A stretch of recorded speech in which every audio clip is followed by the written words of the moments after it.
tapi ini harus kita lalui demi masa depan anak-anak peserta didik kita di seluruh tanah air. Agenda transformasi, agenda pembaharuan dunia pendidikan kita, saya memang seringkali agak berbeda, seringkali punya cara pandang yang berbeda dengan Mas Menteri Nadiem. Tapi semangatnya kita ingin saling menyempurnakan dari apa yang sudah kita miliki dan apa yang sudah kita dapatkan dalam investasi sumber daya manusia kita, terutama di sektor pendidikan. Kita sama-sama, saya sama-sama punya komitmen yang kuat bahwa dunia pendidikan kita harus kita transformasikan dengan cara dan berbekal atas khasanah dan tradisi yang kita punya. Pada level ini kadang saya seringkali berbeda paham dengan Mas Menteri Nadiem. Sampai akhirnya revisi Undang-Undang Sisdiknas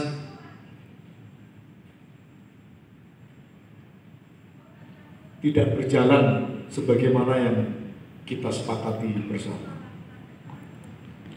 Apa yang saya sebut dengan agenda transformasi dan pembaharuan dunia pendidikan kita. Saya ingin mencontohkan satu hal isu saja, menyangkut soal paradigma kita melihat pendidikan kita di masa-masa yang akan datang. Misalnya isu menyangkut soal pentingnya di mata saya dalam konteks transformasi dan pembaharuan dunia pendidikan itu, salah satu upaya dan ikhtiar kita adalah menguatkan institusi dan SDM yang sudah ada, apapun bentuknya, harus dikuatkan. Karena mereka telah mengabdi lama dalam dunia pendidikan di tempatnya masing-masing, baik sebagai guru, baik sebagai tenaga kependidikan, termasuk di dalamnya tenaga administrasi sekolah, penjaga sekolah, dan seterusnya. Jadi transformasi dan pembaharuan semangatnya adalah menguatkan institusi, individu, SDM yang ada, baru kita melakukan proses transformasi. Saya tidak setuju kalau ingin melakukan pembaharuan dan transformasi, kelembagaannya ditinggal, individunya ditinggal, seolah-olah mereka tidak pernah mengabdi terhadap dunia pendidikan. Pada level ini saya seringkali berbeda cara pandang saya dengan teman-teman di Kemendikbud. Tentu tidak semuanya. Pada irisan-irisan isu yang lain, saya bareng dengan Mas Menteri Nadiem. Tapi pada konteks pilihan-pilihan penguatan, ini yang seringkali saya salah, saya mohon maaf. Seringkali berbeda pandangan dengan Mas Menteri Nadiem. Termasuk saya ingin mencontohkan terkait dengan rekrutmen 1 juta guru honorer menjadi pegawai P3K. Sejak dari awal saya sebagai ketua komisi menyetujui agenda rekrutmen 1 juta guru honorer menjadi pegawai P3K. Semangatnya adalah mengafirmasi guru-guru yang sudah mengabdi lama 20 tahun, 30 tahun untuk langsung diangkat saja sebagai P3K.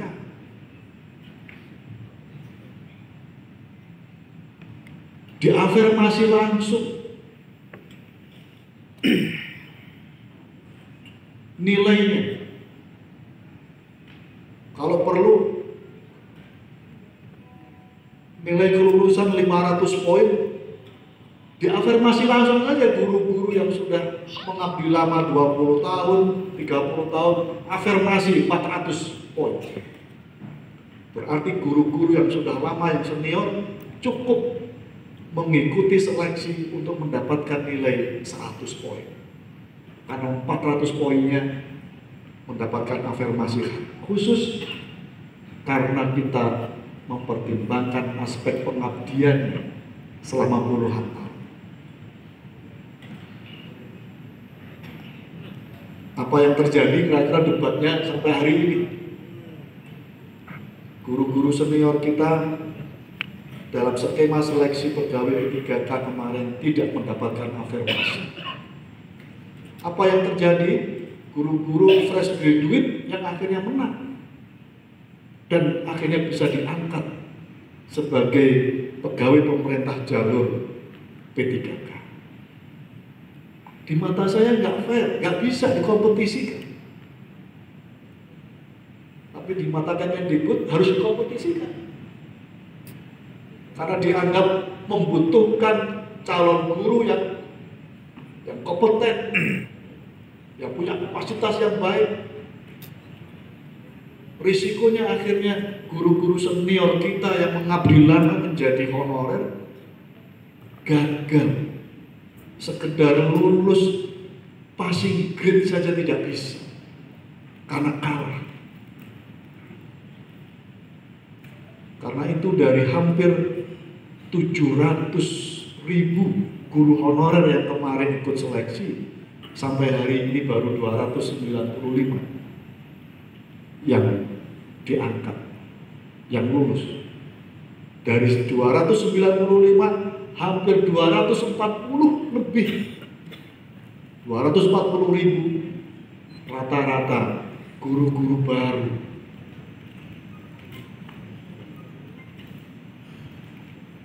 Karena seleksinya tidak memberikan bobot khusus afirmasi pada guru-guru honorer yang sudah mengabdi lama. Nah, pada konteks perubahan yang begini saya tidak setuju. Saya maunya guru-guru honorer yang sudah lama langsung angkat. Karena dalam undang-undang harus diseleksi, bikin seleksi semudah mungkin. Tidak bisa diangkat. Karena nggak bisa diangkat langsung, harus melalui seleksi, bikin seleksi yang mudah. Kasih afirmasi. Ini yang kemarin akhirnya nggak ketemu. Dan akhirnya sampai hari ini masih misalkan banyak masalah terkait dengan agenda 1 juta guru honorer diangkat sebagai pegawai P3K. Efeknya nanti saya akan ceritakan, karena ini kemudian berefek kepada tenaga kependidikan.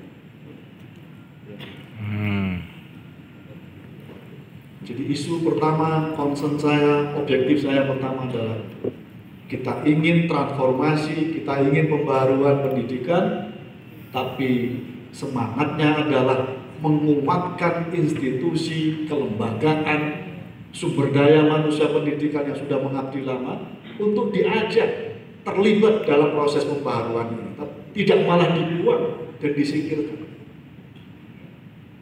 tidak diajak. Nah, pada konteks ini saya agak gergetan, mohon maaf saya sampaikan apa adanya, karena dunia pendidikan kita memang harus dibikin dalam suasana terlebih-lebih di pendidikan. Di mata saya, siapapun sekecil apapun, ketika ada individu yang terlibat di dunia pendidikan, dia harus dapat afirmasi dan dapat penghargaan setinggi-tingginya dari pemerintah. Karena tidak semua orang ditakdirkan untuk bisa mengabdi di dunia pendidikan. Karena di dunia pendidikan sesungguhnya kita akan mencetak generasi terbaik untuk mengusung panji-panji kemakmuran, kesejahteraan, dan kemuliaan negara dan bangsa ini. Ini di level ini saya agak berbeda dengan pihak Kemendikbud, dan perdebatannya sampai hari ini. Ini objektif saya pertama. Bapak Ibu sekalian yang saya hormati, saya banggakan. Objektif saya yang kedua adalah menyangkut soal isu sumber daya manusia di pendidikan. Ketika ada moratorium hampir 10 tahun, tidak ada rekrutmen guru untuk diangkat menjadi ASN jalur PNS. Saya sedih karena saat yang sama ketika terjadi moratorium ini, banyak sekolah-sekolah yang tidak punya guru, dan hampir pasti banyak sekolah yang tidak punya tenaga administrasi sekolah. Betul loh Ibu ya? Betul. Hampir pasti, hampir pasti. Nah, pada konteks inilah lalu saya sebagai Ketua Komisi 10 ingin memastikan bahwa saya sampaikan apa adanya ke Mas Menteri Nadiem. Mas, kita sama-sama muda, kita sama-sama punya beban untuk membuat legacy terbaik 5 tahun ke depan, untuk menciptakan berbagai isu-isu pokok pendidikan bisa kita tuntaskan dan bisa kita ansur penyelesaiannya. Isu terkait dengan mutu dan kualitas pendidikan, isu sarana dan prasarana pendidikan, isu kesejahteraan pendidik dan tenaga kependidikan. Saya ingin menggarisbawahi soal ini. Isu menyangkut soal kesejahteraan pendidik dan tenaga kependidikan harus kita tuntaskan. Karena mereka tulang punggung pendidikan. Tanpa guru dan tenaga kependidikan, pendidikan kita akan pincang. Sehebat apapun kurikulum yang akan dibikin, sehebat apapun dana-dana yang lain, dibesarkan volume dan anggarannya, tapi kalau volume dan anggaran untuk tenaga pendidikan dan pendidik tidak diafirmasi khusus, nggak jadi apa-apa juga. Karena itulah lalu kita sepakat, sebagaimana dalam objektif saya yang pertama tadi, sepakat membuat rekrutmen 1 juta guru honorer menjadi pegawai P3K. Dan kesepakatan kami dengan Kemendikbud waktu itu akan kita tuntaskan sampai pada tahun 2021, rekrutmen 1 juta itu. Jadi kita mulai tahun 2020, selesai tahun 2021. Kenapa kita bikin limit, kita batasi? Karena saya sudah deal, sudah berkomitmen dengan Mas Menteri Nadiem. Setelah rekrutmen guru honorer diangkat 1 juta, gilirannya tahun 2022 ini semestinya giliran rekrutmen sebanyak-banyaknya tenaga kependidikan untuk diangkat menjadi pegawai pemerintah melalui jalur P3K. Tapi apalah daya, karena rekrutmen P3K guru honorer berlangsung tidak sesuai dengan target, dan sampai hari ini, dan bahkan untuk mengisi guru honorer bisa direkrut 1 juta, ini bisa sampai tahun 2024 yang akan datang. Artinya apa? Artinya akhirnya agenda kita yang tahun 2022 sudah pada fase mengafirmasi tenaga kependidikan untuk diangkat sebagai pegawai P3K tertunda sampai hari ini. Ini pesan saya, ini informasi yang saya sampaikan untuk teman-teman tenaga kependidikan yang masih, mohon maaf, non ASN. Saya sampaikan isu ini. Jadi menyangkut soal isu tenaga kependidikan untuk diangkat menjadi pegawai pemerintah melalui jalur P3K, itu sudah ada dalam agenda kami setelah rekrutmen guru honorer 1 juta ini. yang semestinya selesai tahun 2021 kemarin. Dan ini akhirnya jadi molor, jadi pandai. Jadi kalau saya ditanya Kang Huda, selesainya kapan untuk memenuhi kuota 1 juta guru honorer diangkat sebagai P3K sebelum nanti masuk mengangkat tenaga kependidikan? Kalau saya lihat dari kinerja dan yang dilaporkan oleh pihak Kemendikbud, kelihatannya masih butuh waktu 2 tahun sampai 3 tahun. Dari rencana 1 tahun selesai tahun 2021. Karena itu Bapak Ibu sekalian yang saya hormati, jadi saya berdiri di hadapan Bapak Ibu sekalian dengan semangat yang sama, dengan komitmen yang sama, bahwa isu pendidikan, isu-isu pokoknya harus kita tuntaskan, termasuk adalah menyangkut soal meningkatkan kesejahteraan bagi para pendidik dan tenaga kependidikan kita. Dan masalahnya ada problem yang tadi kita alami, di mana semestinya rekrutmen 1 juta guru honorer selesai tahun 2021, dan kemudian tahap berikutnya rekrutmen tenaga kependidikan, mohon maaf akhirnya ini tertunda karena di luar dari skema yang sebenarnya kita sudah sepakati dengan pihak Kemendikbud. Bapak Ibu sekalian saya hormati, objektif saya yang ketiga yang ingin saya sampaikan pada kesempatan yang baik ini adalah saya terus mendorong kepada pemerintah, baik melalui Kemendikbud, karena semuanya tidak hanya urusan Kemendikbud. Saya mendorong kepada pemerintah, terutama kepada 2 kementerian, Kementerian Kemendikbud dan Kementerian Keuangan. Saya minta membuat standar penggajian dan tunjangan kepada para guru kita, kepada tenaga kependidikan kita. Sudah waktunya, ini nggak bisa lagi ditunda.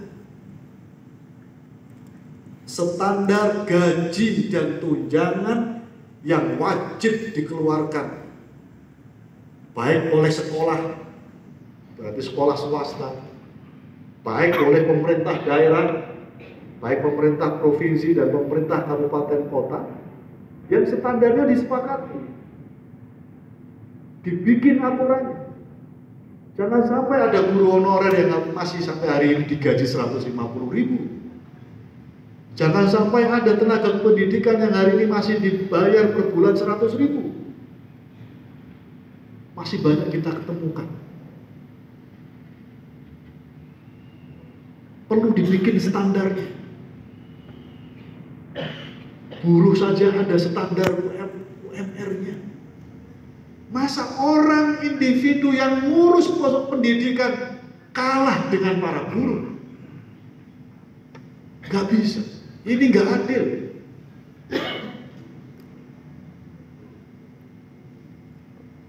Bahkan saya sampaikan kepada si Ibu Sri Mulyani dan Mas Menteri Nadiem, kalau buruh saja ada standar gajinya dengan UMR, semestinya para guru-guru kita, para tenaga kependidikan kita digaji 1 kali lipat dari UMR yang selalu diterima oleh para. Betul, Pak. Selalu saya sampaikan Bapak Ibu sekalian, orang bekerja di dunia pendidikan itu melibatkan keteladanan, melibatkan pengabdian.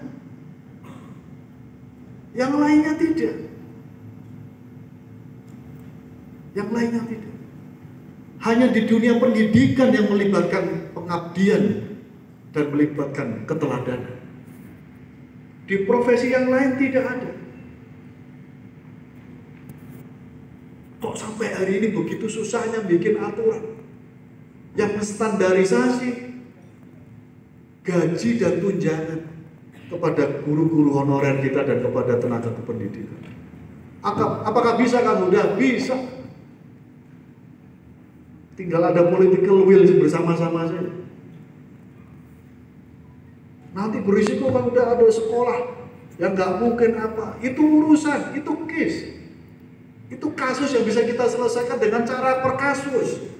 Bukan karena ada kelembagaan yang tidak mampu, akhirnya secara keseluruhan dianggap semuanya tidak mampu.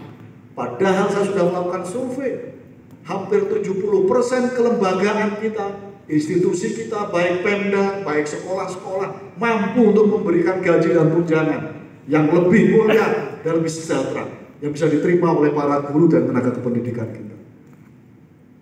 Bisa.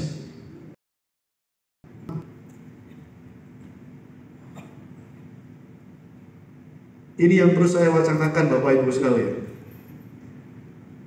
Jadi kalau saya ketemu Mas Menteri Nadiem sebelum rapat kerja, hanya satu isu ini salah satu yang saya sampaikan. Mas, kapan dikeluarkan surat edaran yang memberikan standar penggajian dan tunjangan kepada para guru dan tenaga kependidikan kita? Saya tagih setiap, karena rata-rata rakernya sebulan sekali, setiap bulan saya ingatkan, bikin standarisasi ini.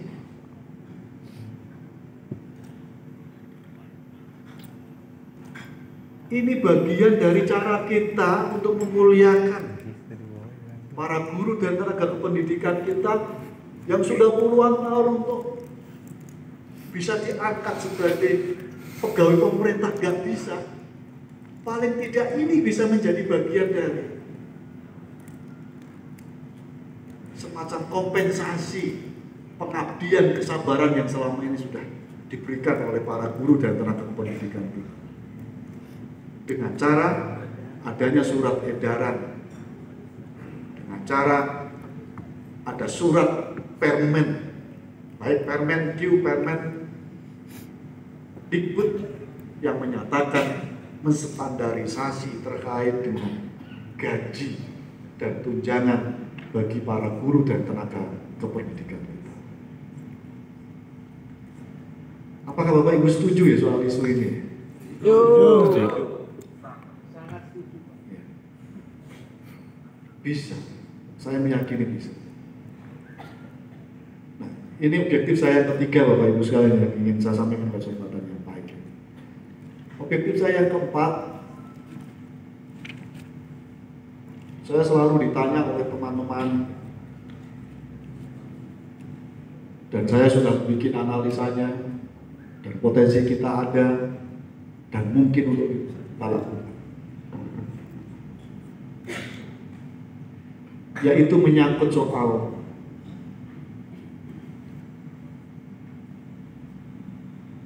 bagaimana ada percepatan menyangkut soal isu kesejahteraan bagi para guru kita dan tenaga pendidikan. Saya ingin menguatkan isu ini terus karena menurut saya ini maha penting dari sekian banyak isu di dunia pendidikan kita.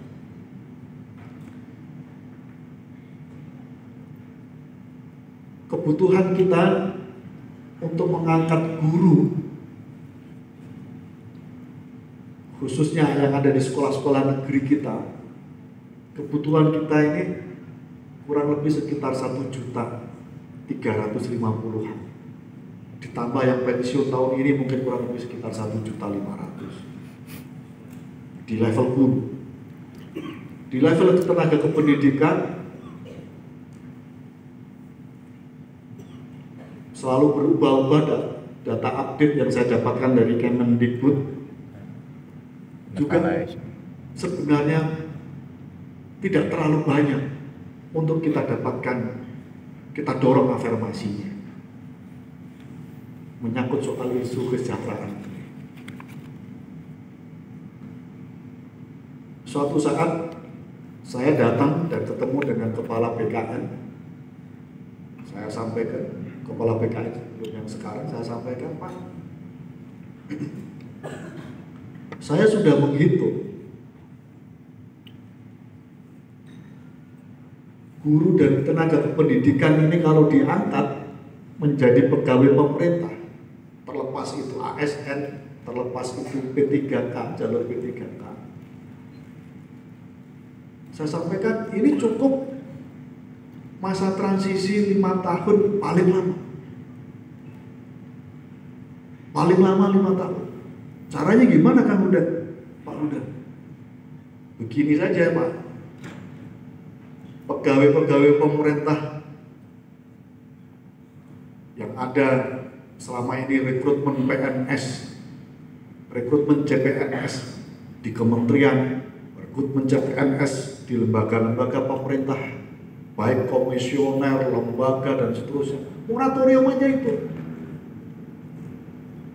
Yang CPNS itu. Yang profesi-profesi di luar guru dan tenaga pendidikan moratorium. Cukup 5 tahun. Kuotanya kasihkan semuanya untuk kuota guru dan tenaga pendidikan. 5 tahun selesai Bapak Ibu sekalian. Mengangkat guru-guru kita, tenaga kependidikan kita untuk diangkat. Sekitar total mungkin kurang lebih sekitar 2 juta. Bisa. Asal ada moratorium di tempat lain, di kementerian-kementerian lain. Wah, betul juga ya Kang Huda. Bisa Pak, ini tinggal political will saja. Karena saya sampaikan terus Bapak sekalian, di mata saya satu-satunya profesi yang wajib diutamakan dan yang harus diprioritaskan di Indonesia ini, di mata saya satu-satunya profesi yang wajib dan harus diprioritaskan menyangkut soal kesejahteraannya sebelum tenaga kesehatan, sebelum tenaga penyuluh dan seterusnya. Di mata saya profesi yang harus diprioritaskan dan harus diutamakan adalah profesi guru dan tenaga kependidikan. Kalau profesi ini sudah selesai semuanya, baru angkat yang lain. Dan pemerintah harus bermain prioritas ini. Kalau enggak, begini keadaannya. Tenaga kependidikan nggak terurus maksimal, guru-guru nggak terurus maksimal. Di tempat lain juga sama, nggak terurus dengan maksimal. Karena tidak ada agenda prioritas penyelesaian. Nah, karena itu semoga dalam kebijakan-kebijakan di masa-masa yang akan datang, komitmen ini terus kita dorong pada kepemimpinan nasional di masa-masa yang akan datang. Gak bisa Indonesia ngomongin soal masa depan Indonesia yang hebat, top. Semua kembali tulang punggungnya ada di pendidikan. Pendidikan prima, pendidikan baik, Indonesia baik di masa-masa akan datang. Pendidikan hanya diurus sambil lalu, SDM kita juga sambil lalu juga investasi. Jadi sekali lagi ini butuh komitmen yang sama-sama kuat, terutama soal sektor pendidikan. Bapak Ibu saya hormati, objektif saya yang terakhir, yang kelima, saya terus mendorong menyangkut soal isu alokasi anggaran 20% pendidikan kita, yang itu setara misalnya tahun ini 20% anggaran pendidikan dari APBN itu setara dengan 608 triliun tahun ini. Pertanyaannya, apakah mandat 20% anggaran pendidikan itu sudah sepenuhnya untuk fungsi pendidikan? Jawabannya belum. Jawabannya belum. Kang Huda, bagaimana kalau yang 608 triliun itu sepenuhnya untuk fungsi pendidikan? Apa yang akan terjadi? Selesai. Semua isu-isu pokok pendidikan kita selesai. Isu kesejahteraan ibu-ibu, bapak-bapak, sebagai tenaga kependidikan, sebagai guru, selesai semuanya. Isu sarana dan prasarana pendidikan kita selesai. Kalau setiap tahun 600 triliun sepenuhnya untuk fungsi pendidikan. Isu kualitas dan mutu pendidikan selesai. Isu soal manajemen pendidikan selesai. Kalau 608 triliun itu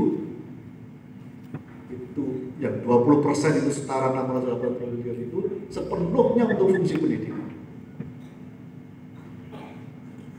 Tadi Pak Firman cerita ke saya di forum terbatas, teman-teman tenaga administrasi sekolah yang sudah ASN ada kendala juga kan, bukan lalu nggak ada kendala menyangkut soal kepangkatan dan seterusnya. Kalau 600 triliun ini sepenuhnya untuk fungsi pendidikan, menurut saya urusan kepangkatan, golongan, teman-teman tenaga pendidikan yang ASN ini selesai. Bisa disetarakan dengan yang terbaik.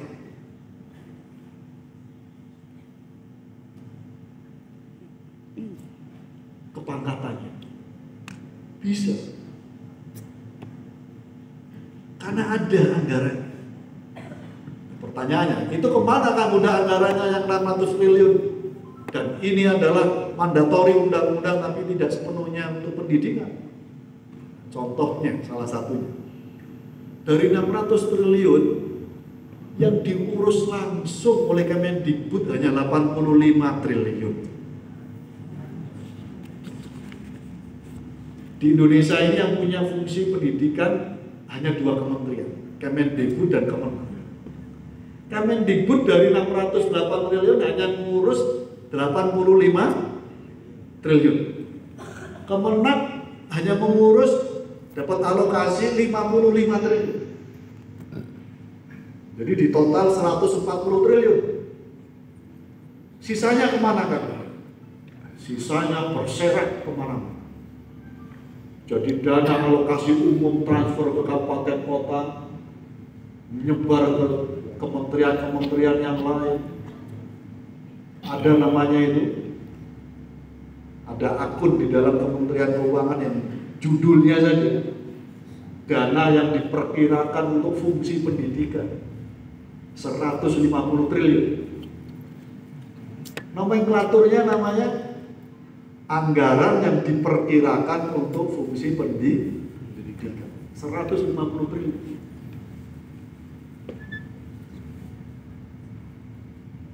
Jadi yang sepenuhnya hari ini yang kira-kira dikelola dan termasuk Komisi 10 yang bisa mengontrol ini penggunaannya, ini terjadi penyelewengan, ini tidak, ini harus dipakai untuk ini, saya bisa melakukan pengawasan, hanya 85 triliun yang bisa saya awasi.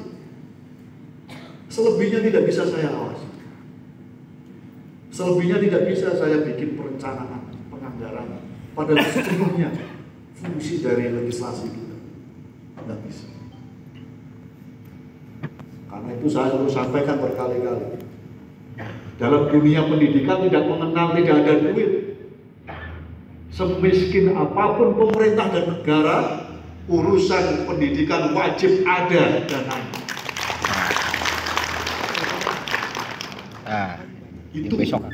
Itu baru. Itu kita baru ngomongin soal bernegara dan berpemerintahan. Seterbatas apapun ruang fiskal kita, kalau itu urusannya pendidikan wajib ada. Kok mewajibkan yang udah? Ya waktu saya di pesantren diajari kewajiban syarat untuk menuntut ilmu. Syiirannya bunyinya ala tanalul ilma illa bisitatin sa'unbi ka'an majmu'iha bibayani zakatin wa hirsin wa istibarin wa bulghatin wa irsyadi ustadin wa tuli zamani. Jadi syarat menuntut ilmu itu ada 6. Zakatin, cerdas, wa hirsin, bersungguh-sungguh, wastibarin, sabar. Yang keempat, wa bulghatin, wajib ada dananya, wajib ada uangnya. Orang menuntut ilmu itu wajib ada dananya. Atas dasar dalil inilah jumhur ulama kita menyebutkan semiskin-miskinnya pemerintah, kalau itu urusannya pendidikan wajib disediakan, apapun caranya. Mau mengencangkan ikat pinggang di sektor yang lain, gak peduli. Tapi kalau urusan pendidikan butuh sekian, wajib diadakan. Termasuk di dalamnya butuh untuk mesejahterakan guru dan tenaga pendidikan sekian, wajib diadakan di mana saja, seterbatas apapun ruang fiskal yang dimiliki oleh pemerintah. Wa irsyadi ustadin, harus dalam bimbingan guru. Waktu li zamani, dan dalam waktu yang lama. Menuntut ilmu nggak boleh jangka pendek. Tapi banyak hadis yang menyatakan orang menuntut ilmu dari sejak dalam kandungan sampai dilihat. Terima kasih Bapak Ibu sekalian, mohon maaf sekali lagi, dan saya mohon izin tidak bisa melanjutkan forum. Jadi karena saya harus ada acara jam 21, saya butuh perjalanan sekitar 15 menit ke depan ke tempat acara.